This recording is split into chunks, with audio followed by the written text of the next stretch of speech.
What's happening? What's happening? Happy Sunday, January 1st, 2023. Welcome to the first session in my garage. As you can see behind me, this is my garage. It's got like garage type shit. Everything back here says garage, right?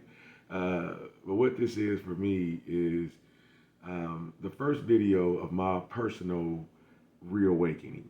So I have been saying for the past probably 5 or 6 years, I've been entrepreneurial probably my whole life in one capacity or another. And never been real scared to jump out there and kind of do anything that I felt like that I really wanted to try and do, you know? And then for some reason, uh, I just turned 51. So when I got to my mid 40s, I think I got nervous about stepping out on faith.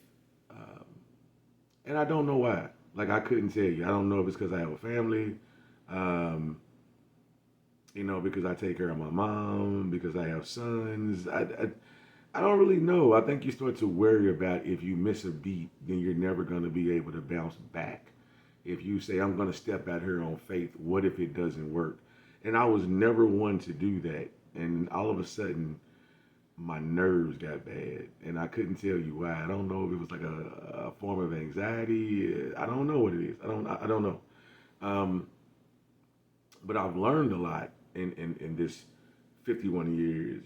Technically, from when things really started sinking into my life. Let's say roughly 45 years. Realistically, um, of just seeing a lot of things. Right. So I tell people all the time uh, that the way you're raised and your background, and we all know this, plays a significant part of how you mature and matriculate as an adult.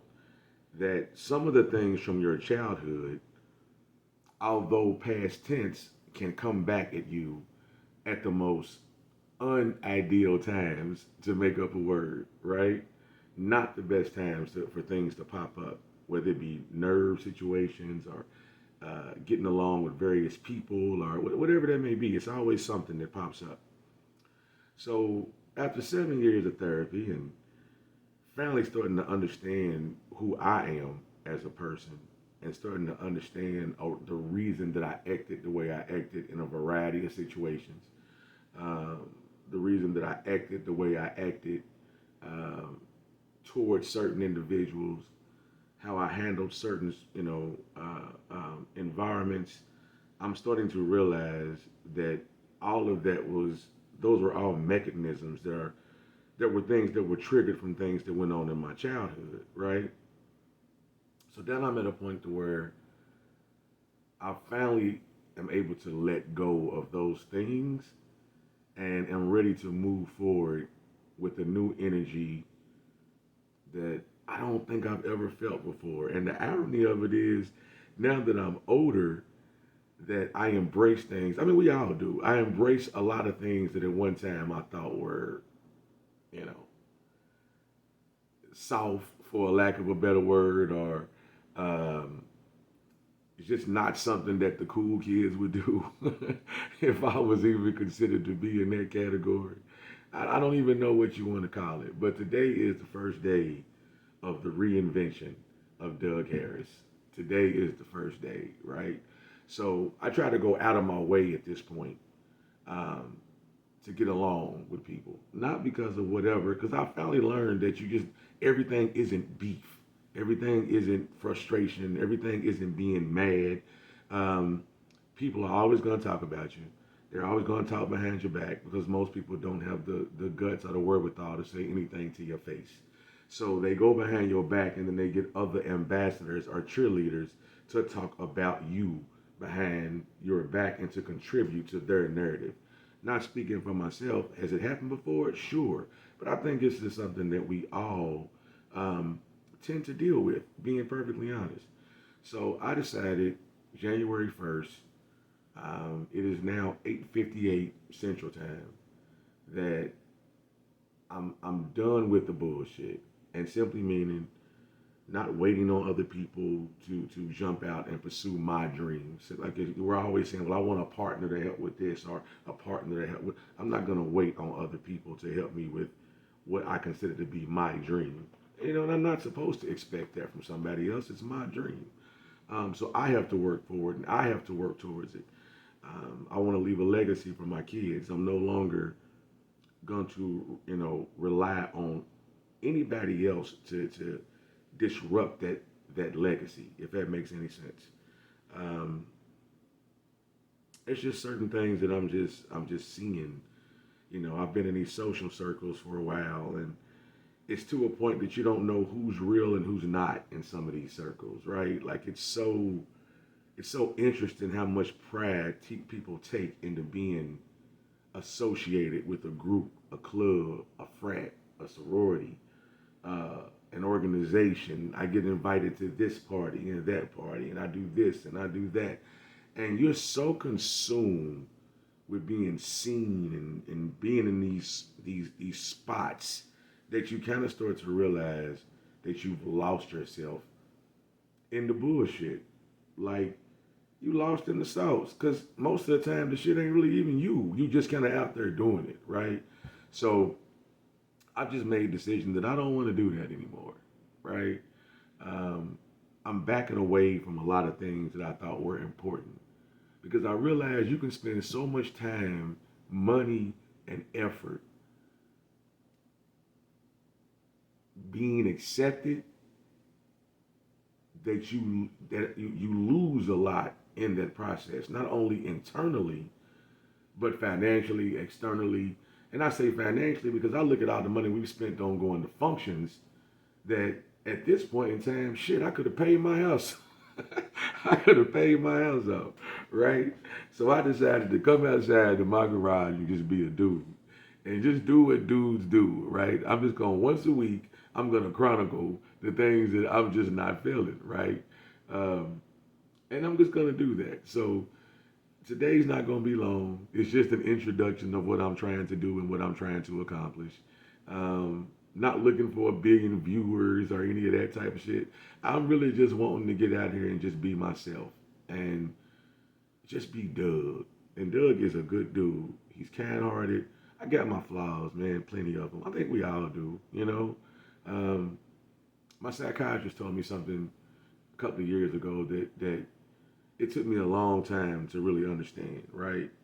Because I moved around so much. We moved like every year because my mom was in a lot of really tough, physically abusive relationships, right? And I was a pup, really young, trying to be the man of the house, defending and fighting grown ass men at 6, 7, 8 years old, just impossible type stuff at that age.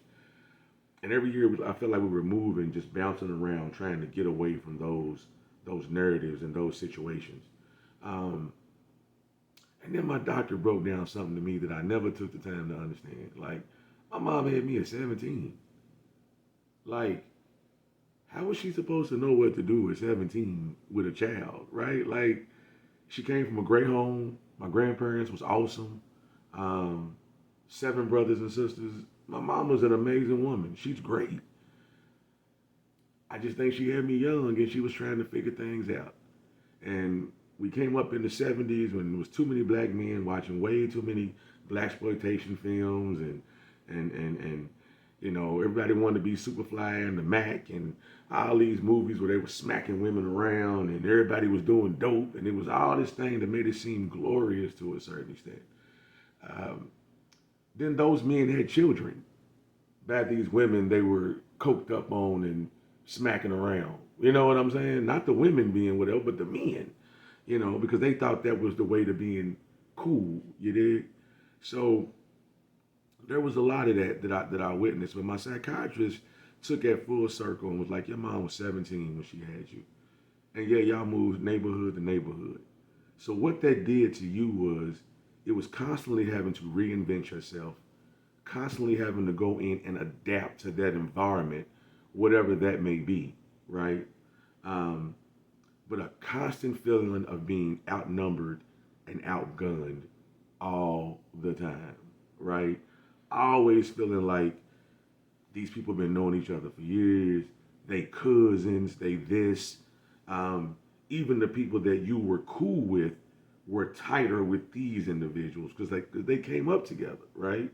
So you start to pay attention and watch those things, and then you realize that you done fell into the bullshit, right? So when I got into a lot of the things that I'm involved with, I think a lot of it in the beginning of it was some of it was a passion that I really wanted to be engaged, and then some of it was this is a way to make sure I'm always in the in crowd, right? Then I ain't never got to move to another place and be in the bullshit. But I didn't think I realized that. Like, matter of fact, I don't. I can be honest. I know I didn't realize it. And then when someone said it to me, I was like, damn. So all these years that I thought that I was pretty cool, and I thought that I was this, that, and the other, was it really me, or was it just another act or another way for me to be able to say I fit in, right? When I really realized what I've learned to realize is that I never really wanted to fit in. I don't know if fitting in and belonging is the same thing. I don't know because you can fit in and still not belong, right? Like you can be in a fraternity, for example, and or any kind of social organization. And of course, all the members aren't going to get along, but you do feel like that sometimes you're in these organizations, and yeah, you're a part of it, but it doesn't necessarily mean that you fit in. And or no, or that, well, that you fit in, or that you belong. I guess is what I'm trying to say.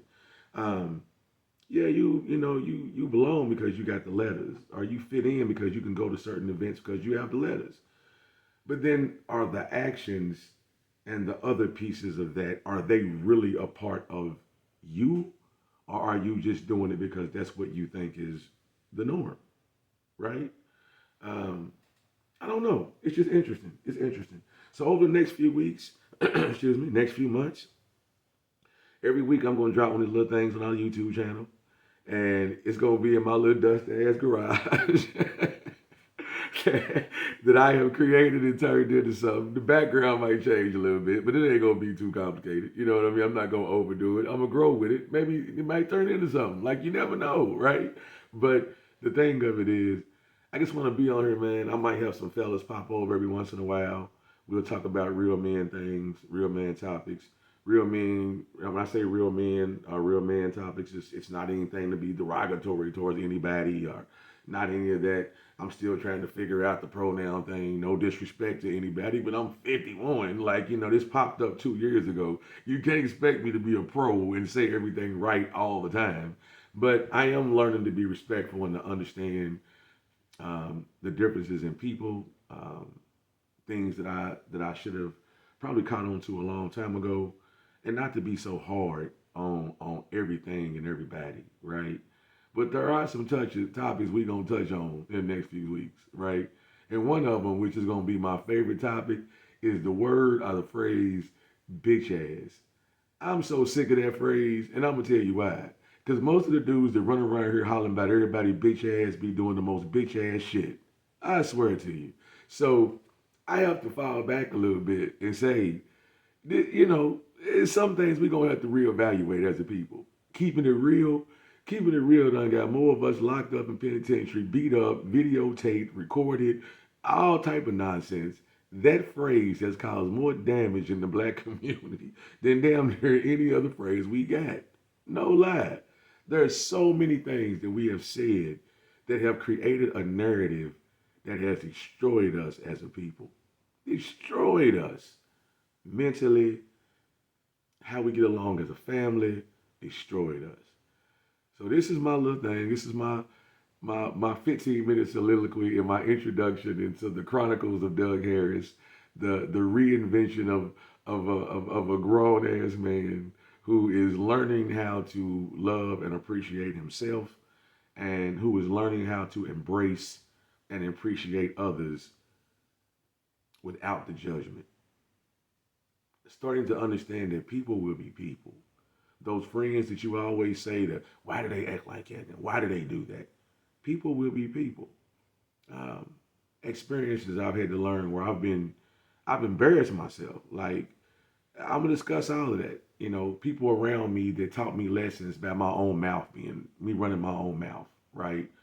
Respecting my LGBTQ individuals around me that I grew up in an environment where you said certain things and you believe certain things, and that's just the way that you lived, right? Then you get older and you actually make friends in these circles, whether it be male or female, and they good people. I don't care what you do with your life, they good people.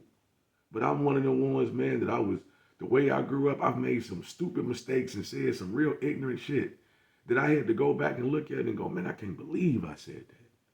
I can't believe I did that. How did I make her feel or him feel by throwing that comment out when that person ain't done nothing to me but be good?